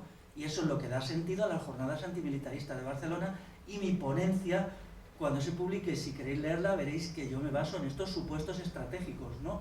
Mientras que el periodo este de paz social que ha habido en los años 2000 y tal, hizo en mucha gente desarrollar la ilusión de que ya las guerras se quedaban atrás y que los estados iban a buscar soluciones pacíficas. Yo creo que eso queda completamente descartado a día de hoy. Completamente descartado, sobre todo con la crisis económica. O sea, ¿cuál es la solución capitalista que en España haya 4 millones de parados? Que España tenga una cuota mayor del mercado mundial. ¿Eso cómo se logra? A partir de alianzas e intervenciones militares, ni más ni menos. Siempre ha sido así. Claro. Donde estén los chinos, pues se manda al ejército a echarlos. Hasta ahora todavía no se ha llegado a ese punto, todavía se está en tanteo. Se espera todavía tomar medidas diplomáticas de muy diverso tipo y tal, pero España tiene 4 millones de parados porque su cuota de mercado mundial es baja. Entonces el ejército tiene que actuar. A ver, has hablado en tu charla continuamente de la idea de Estado, es decir, de Estado contra la idea del individuo. Sin embargo, yo echo de menos, o me gustaría saber hasta dónde la idea del Estado y hacer un Estado fuerte tiene que ver con esto que se está fomentando, con la idea, es decir, fomentando la idea del nacionalismo. De hecho, estamos a principios del siglo XXI y, en mi opinión, están surgiendo nacionalismos de todos los nombres y defensas hacia esos nacionalismos. Entonces, mi pregunta es, para ti, ¿nacionalismo y Estado van unidos o qué es lo que opinas sobre ello? Bueno, nacionalismo y Estado es una relación bastante compleja, ¿eh? Os hago observar que el ideólogo más importante que tiene hoy el Estado de España es Sabater. Sabater tiene un libro que se llama Contra las Patrias y él se presenta como antinacionalista, ¿no? En ese sentido, ha habido un momento en el pasado en que el nacionalismo ha sido execrado desde el poder porque existía el fenómeno de la mundialización, ¿no? La mundialización exigía que no hubiera nacionalismo, que solo hubiera un nacionalismo que es el nacionalismo anglosajón y en inglés. Había que eliminar todas las lenguas para dejar solo el inglés y para que triunfara solo una nación.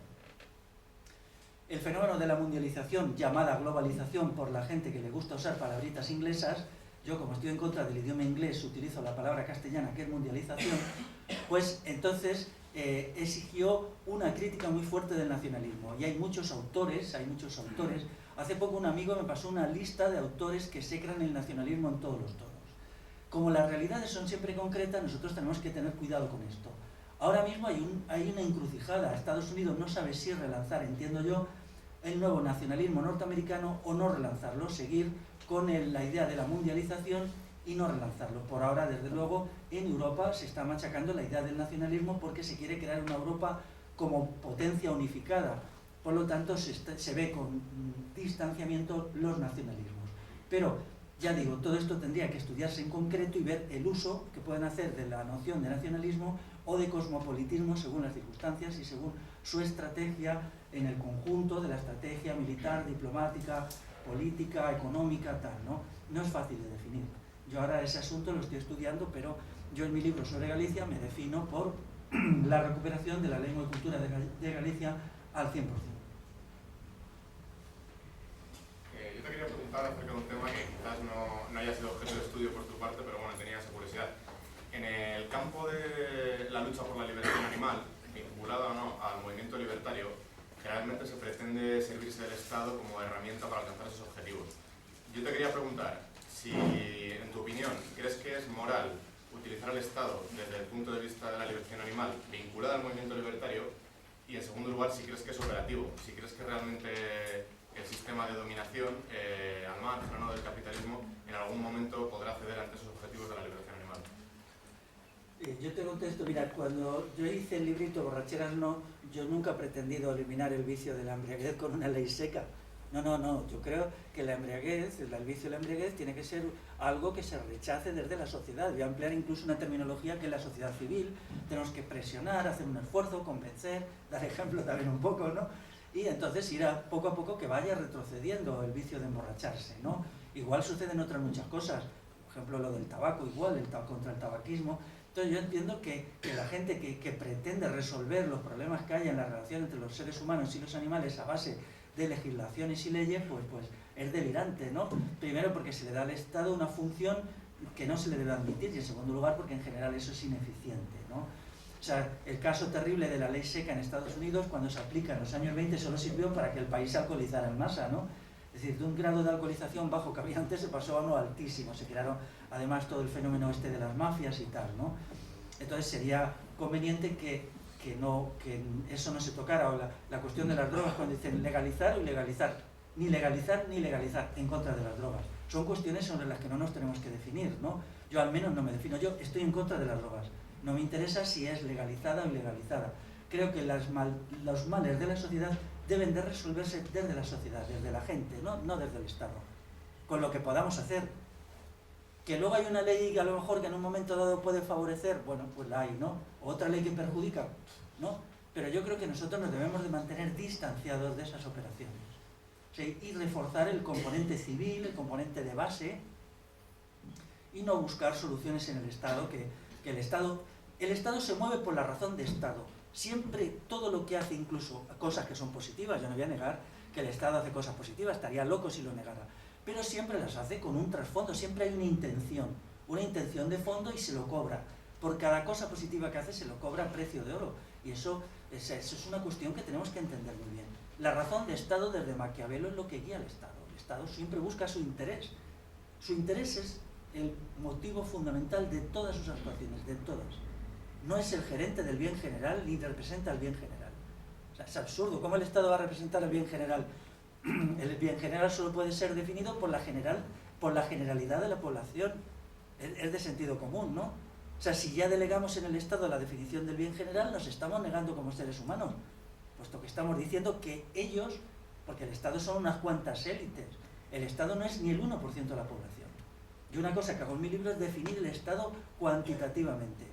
Militares, policías, por ejemplo, el cuerpo de oficiales del ejército es la quinta esencia del Estado. El cuerpo de oficiales de la Guardia Civil, los cuerpos de élite de los ministerios, los cuerpos de catedráticos y profesores. Ellos son muy poca gente, muy poca gente. A lo mejor no llegan a 30.000 personas. Ellos son los que ejercen el poder real.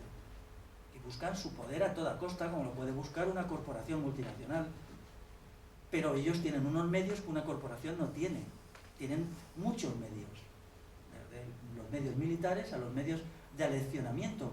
Daros cuenta que casi todos los poderes mediáticos están subvencionados por el Estado. Es muy raro que exista un periódico o un canal de televisión que no esté subvencionado directamente por el Estado.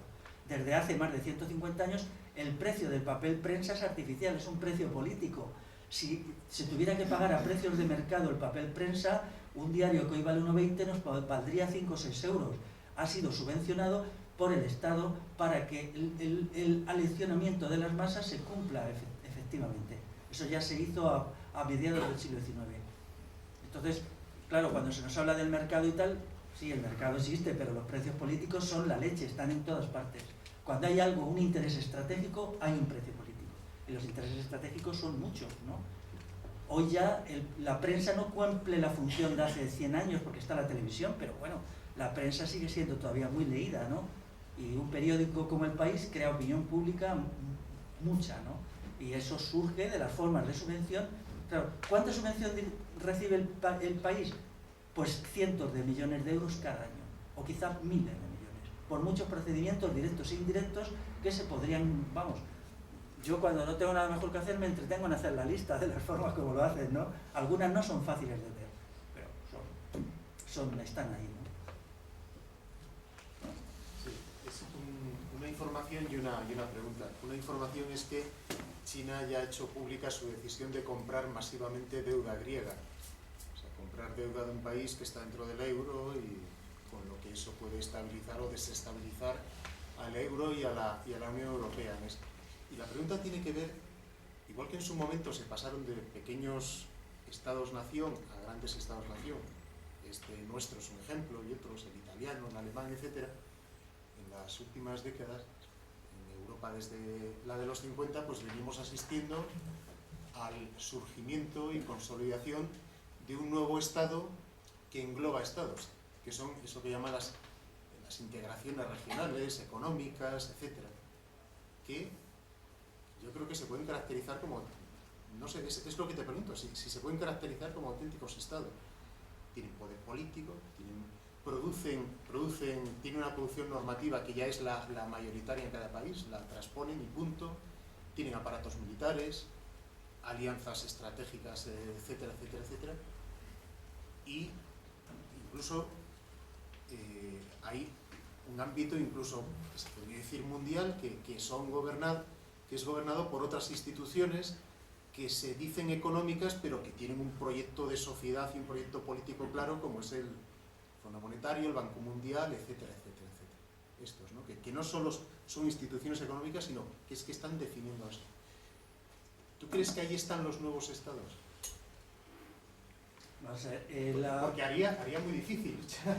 Claro, solo una cosa, se habla de los nacionalismos, claro, ahora están floreciendo por todas partes, claro, porque hay un vaciamiento también del poder del Estado tradicional, claro, que es aprovechado, claro, por los nacionalismos más de regiones, de territorios menores, por cuanto el Estado va perdiendo capacidad normativa, peso incluso institucional, etcétera, etcétera. Un dato simplemente, la Unión Europea está a punto de aprobar que se sancione, aparte de por que se exceda el déficit público, se va a aprobar en breve que se sanciona a los países por no ser competitivos. Arrea. Y eso se hace desde la Unión Europea. Y las multas son de órdago, ¿no? Entonces, estamos ante el surgimiento de nuevos estados, la crisis económica pone esto en cuestión. Esas macroinstituciones que nos gobiernan hasta en el último detalle, desde más arriba. Está claro que la Unión Europea va a seguir adelante, porque los países europeos, con la excepción de Alemania, no tienen capacidad ni siquiera económica ni militar para hacer frente a un mundo tan integrado como es este, ¿no? Lo de la compra de deuda griega es... Ahora mismo hay unas operaciones en el tablero. China intenta, digamos, meter el caballo de Troya en la Unión Europea e intenta crear una división dentro de la Unión Europea, comprando deuda griega, quizá. Se insinuó que podrían comprar deuda española también. No, compran, pero digamos de una manera masiva, ¿no? Entonces ellos están haciendo muchas operaciones ahora mismo. Por ejemplo, es muy importante, que a la gente le ha pasado desapercibido, el pacto este que ha hecho Obama con Arabia Saudita, ¿no? Con el fascismo islámico de Arabia Saudita, que es el país quizá hoy más horrible de todo el mundo, donde, digamos, eso que llaman los derechos humanos es pateado las 24 horas del día, pero que eso significa un alineamiento. Han conseguido alinear junto con Occidente a este país, que tiene mucha importancia porque es un gran depósito de moneda fuerte, porque vende petróleo, ¿no? Entonces, claro, cada parte está moviendo sus peones, ¿no? Es como una partida de ajedrez, ¿no? Yo te como Grecia, pero los del otro lado, ¿no? Alineamos, porque claro, la situación de Occidente sería desesperada si el Islam emergente, que es una potencia imperialista, se hubiera aliado con China, por ejemplo. Entonces Occidente estaba pillado, ¿no? Ahora hay potencias sin definirse. Está el caso de Rusia, todavía no se ha definido dónde se va a situar, que es muy importante Rusia, ¿no? Si Rusia se alinea con China, también China tendría fuerza, ¿no? En estas condiciones, claro, todavía no han acabado las maniobras, digamos, políticas, ¿no? Es muy difícil saber, ¿no? Y muchos países que aparecen delante de nosotros como estados fallidos, creo que es a lo que te refieres, nuestros países de África y tal, en realidad estos países son estados fallidos porque hay muchas potencias que se reparten trozos de poder, ¿no? Hay un conflicto muy fuerte entre diversas potencias. Luego, dentro de la Unión Europea no hay unanimidad. Ya lo vimos hace años, cuando un sector de la Unión Europea quería acercarse a Estados Unidos, entre ellos España con Aznar, y otro sector quería acercarse más bien a Alemania, ¿no? Hay una situación muy fluida, pero todos son juegos de poder. En algún momento los juegos de poder se cortan y queda la intervención militar. Ya está habiendo algunos choques entre barcos chinos y barcos norteamericanos. Ya hubo uno muy grave hace meses, en que varios submarinos se lanzaron torpedos, ¿no? Un submarino espía norteamericano fue atacado y entonces se defendió lanzando torpedos y, bueno, hay una situación de mucha tensión, ¿no? Pero no sabemos lo que podrá pasar, ¿no? Respecto a la cuestión de los estados fallidos, en otro sentido, yo creo que ahora mismo, si hay una espiral de militarización, lo que puede ser estados fallidos se irán recomponiendo. Es el caso de México, quizá con el narcotráfico. Quizá el narcotráfico mexicano acabe cuando el Estado absorba a los narcotraficantes, es decir, se llega a un pacto en que los narcotraficantes se incorporarían al aparato estatal, ¿no? Una especie de convenio de Vergara. Ya sabéis que Felipe González está proponiendo ahora la legalización de las drogas, igual que Esperanza Aguirre, detrás de eso también hay operaciones muy a largo plazo. Occidente está muy tocado por las drogas. Si las drogas empiezan a pagar impuestos, pues entonces sería una forma mucho mejor de salir del asunto, ¿no? Y probablemente lo acaben haciendo, ¿no? Lo acaben haciendo y, bueno, o sea, la conclusión que yo llego para acabar esta cuestión es que tenemos que estar muy atentos a lo que está pasando. O sea, mi consejo es que estemos muy atentos a la situación, a las operaciones en el terreno internacional, que estemos muy informados, porque es una situación muy, muy fluida, muy difícil que cambia casi cada 6 meses, ¿no? Cada 6 meses, porque, daros cuenta, Occidente gana la Guerra Fría en 1991 con el derrumbe de la Unión Soviética. Hay un periodo de 10 años de triunfo de Occidente, aquello de el fin de la historia y todas aquellas bobaditas, ¿no? Pero luego, rápidamente, ya a partir del año 2000, se crea una situación mundial nueva, ¿no? Una situación nueva que Occidente no se esperaba, ¿no? Entonces, en esa situación estamos ahora. Entonces, Occidente está ahora redefiniendo su estrategia. Occidente entiende Estados Unidos y la Unión Europea. A nosotros nos pilla de lleno, ¿no? Pero es una situación muy difícil, ¿no? Ahora, sí quiero decir una cosa. La estrategia de Occidente para derrotar a la Unión Soviética fue un modelo de estrategia, fue una maravilla. Yo hace poco lo estaba pensando y digo, ellos sí que son estrategas, no nosotros. Nosotros no sabemos hacer estrategia, no sabemos marcarnos metas y perseguirlas. Fue maravilloso. ¿Cómo consiguieron derrotar a la Unión Soviética? Es una obra genial, son geniales. Nuestros enemigos son geniales. Entonces tenemos que acostumbrarnos a la idea de pensar esto y no las cositas estas de que de repente el capitalismo se va a derrumbar. Pero bueno, ¿qué demostró Estados Unidos en la Guerra Fría? Que son geniales. Incluso perdiendo algunas batallas como la Guerra de Vietnam, ¿no? Dentro de toda la estrategia, ellos perdieron la Guerra de Vietnam, perdieron unas cuantas batallas, pero ganaron la guerra totalmente. Entonces ahora probablemente diseñen una estrategia que cuando la podamos ver dentro de unos años nos dejen anonadados.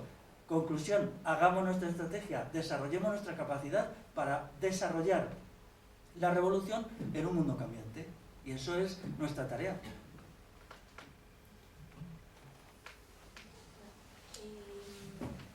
Es muy difícil ahora al hablar con la gente hacerles llegar o intentar que conciban la idea de vivir o de gestionar sus vidas aparte del parlamentarismo, de una forma independiente al hecho de votar. ¿Qué ejemplos más históricos o más actuales crees que son los más adecuados para acercar a la gente a otras ideas, a otras formas de vivir que parece que ya no existen, que no se enseñan en los institutos, que no salen en los medios y que están totalmente fuera del acceso de la gente? Bueno, primero hay que hacer una crítica del parlamentarismo. Yo ahora pues se publicará pronto mi libro El parlamentarismo como sistema de dominación, que es un capítulo, como he dicho, pero nosotros tenemos un caso bien claro, que es el Concejo Abierto. Yo en mi libro Naturaleza, Ruralidad y Civilización le dedico casi la mitad del libro, porque es una institución que todavía existe, que ha sido muy real hasta hace poco y que desarrollándolo más, proyectándola sobre el futuro, es de mucho interés. Precisamente el texto sobre Galicia dedica la mitad también del texto a tratar de esta cuestión, puesto que allí el Concejo Abierto ha tenido mucha presencia en el mundo rural hasta hace muy poquito. La sociedad rural gallega se derrumba a finales de los años 80, se derrumba en muy pocos años, quizá en 5 años, en 5 años se desmorona definitivamente, y hasta entonces la institución del Concejo Abierto era muy querida por la gente y muy vivida. Entonces yo lo que hago aquí es citar estudios que hay allí sobre el Concejo Abierto en Galicia, para probar a la gente que aunque la institución concejil no era exactamente un gobierno por asambleas, se le parecía bastante, y es lo que tenemos más cerca. Quiero decir que en un par de ocasiones, en las presentaciones del libro en gallego, gente mayor, una vez me lo dijo a mí en privado, por desgracia, ya le dije, pero hombre, como no lo has dicho delante de todo el mundo, y otra vez lo dijeron en público, gente ya bastante mayor, y corroboraron todas estas cuestiones, la importancia que tenía el Concejo Abierto. En concreto, una vez, tratando un caso muy específico de Galicia, que es un territorio que se llama Couto Misto, que está en el límite de Ourense con Portugal, pues un hombre que estaba allí en el público dijo que lo conocía, que yo hice una intervención que además de maravillosa fue muy emocionante. Fue muy emocionante porque él explicó cómo se vivía allí de una forma autogobernada, casi autogobernada y autogestionada hasta hace nada, que él había conocido no solo en su infancia, sino en su juventud, puesto que él era de un pueblo de por allí, ¿no? Y bueno, pues es lo que tenemos a mano. Pero también es cierto que el parlamentarismo está ya muy erosionado, ya hay una conciencia entre sectores de la población de que esto no es democracia, que no hay participación política, que todo es una pantomima. Y desde luego, si nos pusiéramos en serio a hacer una campaña antiparlamentarista y a favor de un gobierno por asambleas, si lo hiciéramos bien y masivamente, podríamos hacer impacto en los sectores de base de Izquierda Unida. Yo tuve una experiencia muy interesante en un pueblo de Murcia, donde fue gente de Izquierda Unida, y bueno, ellos aceptaron la propuesta esta, ¿no? Sectores de allí, del pueblo, ¿no? Trabajadores de allí del pueblo, y se podría hacer en el al plano de todo el país, ¿no? Llevándoles un mensaje muy simple. El parlamentarismo no es democracia, solo las asambleas son democracia. Y una sociedad se puede gobernar por asambleas a 100%. En mi libro lo explico. Yo me parece que señalo 90.000 asambleas soberanas. Para todo el conjunto del Estado, con 90.000 asambleas soberanas podría funcionar perfectamente. ¿Que esto es una experiencia innovadora? Bueno, sí. ¿Y qué? Tenemos que innovar, ¿no? No tenemos por qué solo vivir de lo existente. La innovación es fundamental en la política como en toda la vida humana.